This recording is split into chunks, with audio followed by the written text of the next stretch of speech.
Week-end vacances 600 € par mois, donc c'est énorme. Là, tu te fais vraiment super plaisir. Donc, concrètement, tu as généré 0 rendement quasiment. Tu as généré 4000 € d'intérêt en 20 ans, donc c'est rien quoi. C'est vraiment rien. C'est certainement un levier de richesse qui est très fort parce que tu prends de l'emprunt d'un côté et c'est ton locataire qui rembourse la banque de l'autre. Donc, c'est juste que toi, tu captes la richesse au milieu. Bonjour à tous, bienvenue dans cette nouvelle vidéo d'analyse de cash flow. La première a été un carton monumental, du coup, on remet ça. Et aujourd'hui, on m'a envoyé un profil que j'ai trouvé hyper intéressant. C'est un cadre qui bosse dans une startup, il a 32 ans et il se définit comme dépensier. Donc vous allez voir, il y a beaucoup de choses à dire. Donc 32 ans et dépensier, célibataire, 32 ans, j'habite à Paris dans le 17e, très bon quartier. Je suis développeur dans une startup dans la santé. Je n'y connais rien en investissement, je vis ma vie au fil de l'eau en me faisant plaisir. J'ai pris conscience de l'importance de me prendre en main grâce à votre vidéo YouTube sur l'ingénieur. J'imagine qu'il parle d'une de nos vidéos d'analyse de patrimoine. Je reçois beaucoup de messages comme ça de gens qui disent que ça leur a ouvert les yeux parce qu'ils voient d'autres profils. Donc dites-moi dans les commentaires si vous aussi ça vous aide et qu'est-ce qui vous aide plus particulièrement. En tout cas, c'est très cool que ça t'ait aidé. Objectif, je vise un complément de revenu de 2000 € par mois, j'imagine, d'ici 25 ans, car je n'ai pas confiance dans le système des retraites. T'es pas le seul. Savoir comment investir sans y passer trop de temps et surtout sans que ça soit trop compliqué. De toute façon, plus c'est simple, plus c'est sain généralement. Donc c'est les investissements compliqués, les stratégies avec de l'effet de levier et tout. Moi, j'y crois pas du tout. Voilà, on n'est pas des professionnels, on est là pour créer du patrimoine, on n'est pas là pour devenir des professionnels de la gestion d'actifs. Le cash flow de notre utilisateur. Alors, on le découvre ensemble. Salaire 3600 net, donc c'est plutôt un bon salaire, hein, clairement.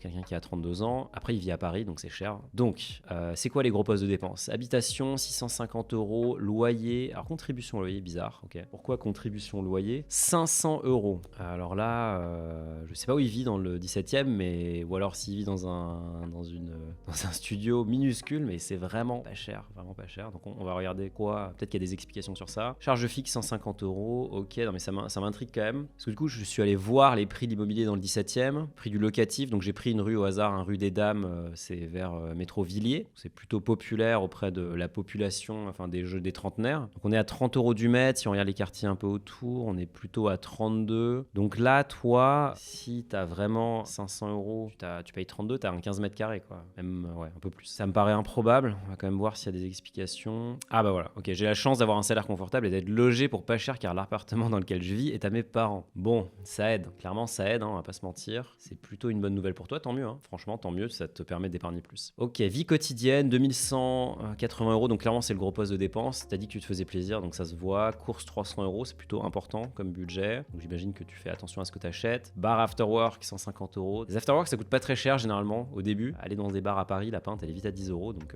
forcément ça peut chiffrer. Week-end vacances 600 € par mois, donc c'est énorme. Là tu te fais vraiment super plaisir, donc je pense que tu pars avec tes amis et tout. Franchement, j'ai pas envie de dire que ce soit bien ou pas bien, hein. C'est si ça te rend heureux, moi ça me paraît complètement cohérent. D'ailleurs, on parle beaucoup de patrimoine, moi c'est un sujet qui me passionne et c'est pour ça que j'ai créé Finari. Finari, c'est une app qui permet de suivre tout un patrimoine de façon automatique et sécurisée. Vous pouvez connecter 20 000 établissements, votre banque, votre PEA, votre assurance vie, votre compte titre. Vous pouvez aussi suivre tous les autres actifs comme l'immobilier, les métaux précieux, la crypto. Vous avez tout au même endroit, on calcule vos performances et on vous donne des recommandations pour améliorer votre patrimoine et améliorer votre performance. C'est gratuit, le lien il est juste dans la description, donc téléchargez l'app, allez sur finari.com pour tester ça. Restaurant 300 €, bon là ça c'est pareil, hein. Un restaurant à Paris ça doit coûter 40 € par personne si on fait un truc un peu sympa, donc ça va très vite, si tu t'en fais beaucoup dans le mois, c'est vite vu. Sortie 200 €, bon j'imagine que c'est pas des sorties en boîte, c'est plutôt, je sais pas, tu vas faire un laser game avec tes amis, pareil franchement tout coûte cher à Paris, donc pourquoi pas. Mode 400 €, bon là clairement c'est beaucoup, pour quelqu'un qui porte les habits de son entreprise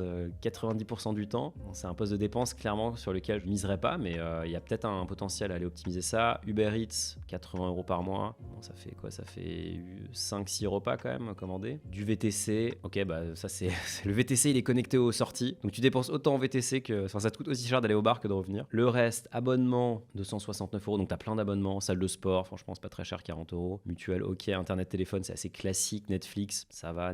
Navigo, j'imagine que t'as une partie qui est remboursée par ton employeur. Finari Plus, bon ça c'est une excellente décision évidemment, 10 € par mois. Femme de ménage, franchement c'est un gain de temps énorme, ça coûte 20 € par heure généralement. T'as un crédit d'impôt sur la moitié, sur 50%. Donc en fait le coût réel c'est 40 €. Le temps que tu gagnes avec ça, que tu peux investir dans des choses qui te plaisent, moi je trouve ça hyper rentable. Jeux vidéo 20 €, donc voilà. Et investissement, 500 € par mois, donc c'est quand même pas mal, hein. Ça fait un taux d'épargne de à peu près 15%, un peu moins. 200 € sur des livrets, 100 € sur la première brique, on va regarder ce que c'est, et 200 € sur un PEL. Il y a clairement des pistes d'amélioration amélioration sur ce budget, on va quand même lire ta stratégie. Taux d'épargne 14%, franchement c'est pas mal. On a vu des taux d'épargne plus élevés, plus bas. Tout ce qui est aux alentours de 15%, je trouve que ça commence à être vraiment intéressant. Après, plus vous poussez, forcément, plus ça va se bonifier avec le temps. Patrimoine, bah voilà, 10K sur mes livrets, 1500 € sur la première brique. Pas de patrimoine autre. À 32 ans, vu tes revenus, il y a une question à se poser parce que t'as de quoi te créer un vrai patrimoine là. J'ai la chance d'avoir un salaire confortable, ça on le sait déjà. Ma gestion du budget est catastrophique, je m'en suis rendu compte en créant mon graphique de cash flow. Jusqu'à maintenant, je dépensais la quasi-totalité de mon salaire sans trop faire attention. Avec le temps, ça m'a fait développer une attitude d'hyper-consommation, un attrait pour les choses luxueuses. Vêtements, bon ça on l'a vu, 400 € dans la mode, franchement, on t'abuse. Restaurant, bon, t'as raison de te faire plaisir dans les restaurants par contre. Mes seuls investissements, on les a vus. Toujours voulu faire de l'IMO, ok.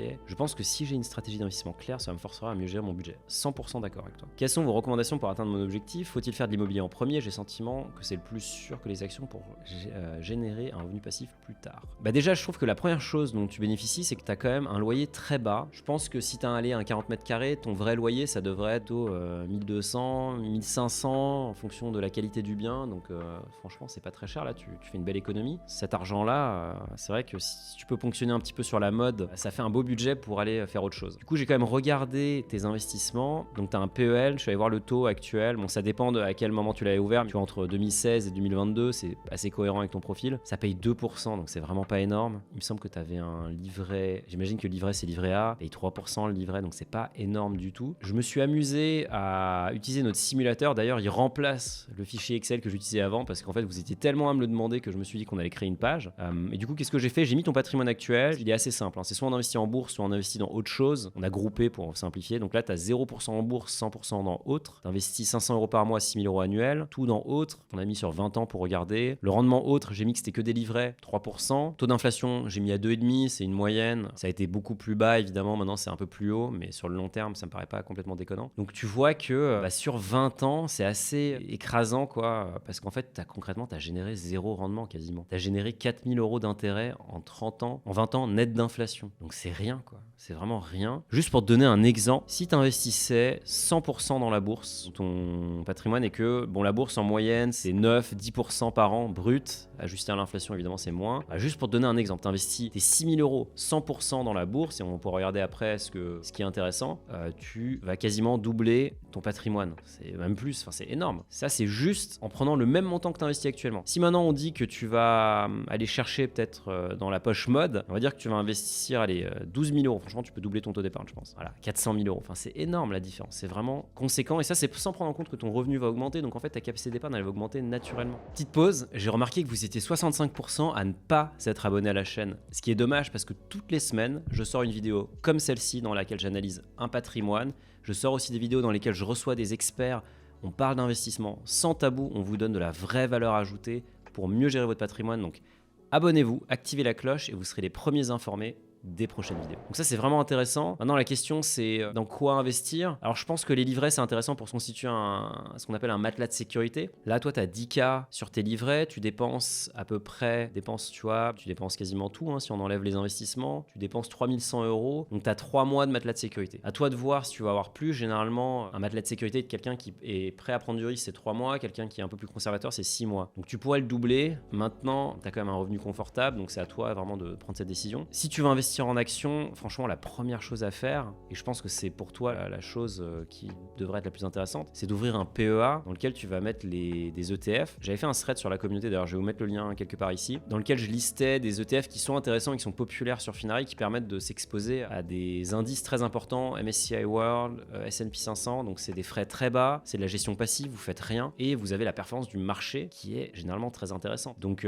en moyenne 8, 9, 10% par an, avec de la volatilité évidemment, hein. Il y a des années où c'est beaucoup moins, mais en moyenne, on est bien sur ça. Donc je vous ai mis des ETF qui sont intéressants et qui sont populaires sur Finari. Franchement, c'est un bon basique déjà, et de réorienter le budget, enfin l'investissement mensuel livré vers ça, c'est déjà une excellente action. T'as pas besoin d'avoir 1000 ETF. Un ETF MSCI World, en fait, il y a déjà 1600 actions dedans, donc c'est énorme. T'es hyper diversifié. Et ensuite, te poser la question si tu veux pas les gratter dans d'autres poches pour aller monter ton taux d'épargne à 20%. Franchement, c'est possible. Moi, dans les commentaires, à combien vous êtes en taux d'épargne, mais je pense que tu vas voir que beaucoup de monde est plutôt à 20%. Surtout sur ton profil profil. Donc moi c'est la mode que j'irais viser parce que voilà, c'est des biens de consommation, c'est pas si important que ça. Mais en tout cas, il y a du potentiel d'amélioration. Et l'immobilier, moi si j'étais à ta place, en fait, je ferais plutôt un emprunt pour aller faire de l'immobilier locatif. Les taux sont assez élevés en ce moment, mais en fait, les prix sont aussi en train de baisser, donc il y a des bonnes affaires à faire. Donc peut-être utiliser cette capacité d'épargne qui doit être assez importante vu que tu as 0 emprunt et tu as un bon revenu pour aller faire du levier sur du locatif. Il y a plein de sujets sur la communauté Finari où on traite de ça, donc tu pourras aller voir. Mais c'est certainement un levier de richesse qui est très fort parce que tu prends de l'emprunt d'un côté et c'est ton locataire qui rembourse la banque de l'autre. Donc c'est juste que toi tu captes la richesse au milieu. Donc c'est intéressant. Et le dernier truc que je voulais te montrer, je trouvais ça intéressant, c'est la règle des 50-30-20 pour le budget. Alors généralement on dit 50% c'est les needs, donc c'est les dépenses contraintes. Bah, tu es obligé de te loger, tu es obligé de payer tes impôts, tu es obligé de te nourrir. 30% c'est les wants, ça c'est